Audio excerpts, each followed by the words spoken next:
Chapter 3. The Challenge of Japan. Unlike most of China's neighbors, Japan had for centuries resisted incorporation into the Sinocentric world order. Situated on an archipelago some 100 miles off the Asian mainland at the closest crossing, Japan long cultivated its traditions and distinctive culture in isolation. Possessed of ethnic and linguistic near homogeneity and an official ideology that stressed the Japanese people's divine ancestry, Japan nurtured an almost religious commitment to its unique identity. At the apex of Japan's society and its own world order stood the Japanese emperor, a figure conceived, like the Chinese Son of Heaven, as an intermediary between the human and the divine. Taken literally, Japan's traditional political philosophy posited that Japanese emperors were deities descended from the sun goddess, who gave birth to the first emperor and endowed his descendants with an eternal right to rule. Thus Japan, like China, conceived of itself as far more than an ordinary state. The title emperor itself, insistently displayed on Japanese diplomatic dispatches to the Chinese court, was a direct challenge to the Chinese world order.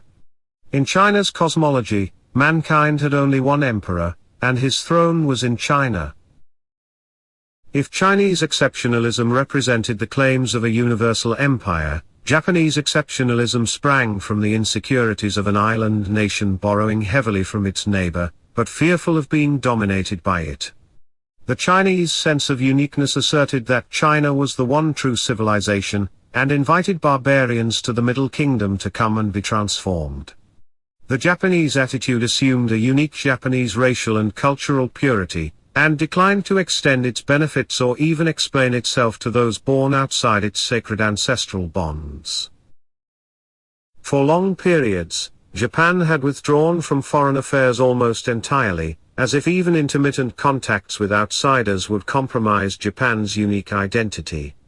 To the extent that Japan participated in an international order, it did so by means of its own tribute system in the Ryukyu Islands, modern-day Okinawa and the surrounding islands, and various kingdoms on the Korean peninsula.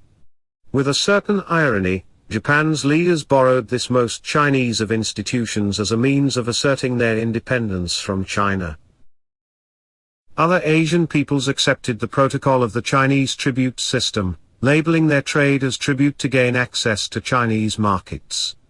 Japan refused to conduct its trade with China in the guise of tribute. It insisted on at least equality to China, if not superiority. Despite the natural ties of trade between China and Japan, 17th-century discussions over bilateral trade deadlocked because neither side would honor the protocol required by the other's pretensions of world centrality. If China's sphere of influence waxed and waned along its long frontiers in accordance with the power of the empire and the surrounding tribes, Japan's leaders came to conceive of their security dilemma as a much starker choice. Possessing a sense of superiority as pronounced as the Chinese courts but perceiving their margin of error as far smaller, Japanese statesmen looked warily west, to a continent dominated by a succession of Chinese dynasties, some of which extended their reach into Japan's closest neighbor, Korea, and tended to see an existential challenge. Japanese foreign policy thus alternated, at times with startling suddenness, between aloofness from the Asian mainland and audacious attempts at conquest geared toward supplanting the Sinocentric order. Japan, like China, encountered Western ships wielding unfamiliar technology and overwhelming force in the mid-19th century, in Japan's case, the 1853 landing of the American Commodore Matthew Perry's black ships. But Japan drew from the challenge the opposite conclusion as China. It threw open its doors to foreign technology and overhauled its institutions in an attempt to replicate the Western powers' rise. In Japan, this conclusion may have been assisted by the fact that foreign ideas were not seen as connected to the question of opium addiction, which Japan largely managed to avoid. In 1868, the Meiji Emperor, in his charter oath, announced Japan's resolve. Knowledge shall be sought from all over the world, and thereby the foundations of the imperial rule shall be strengthened. Japan's Meiji Restoration and drive to master Western technology opened the door to stunning economic progress.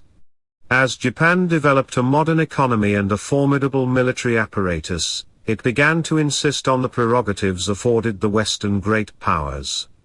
Its governing elite concluded that, in the words of Shimozuneri Akira, a 19th-century lord and leading advocate of technological modernization, if we take the initiative, we can dominate; if we do not, we will be dominated.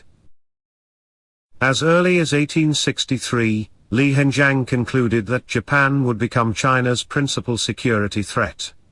Even before the Meiji Restoration, Li wrote of the Japanese response to the Western challenge.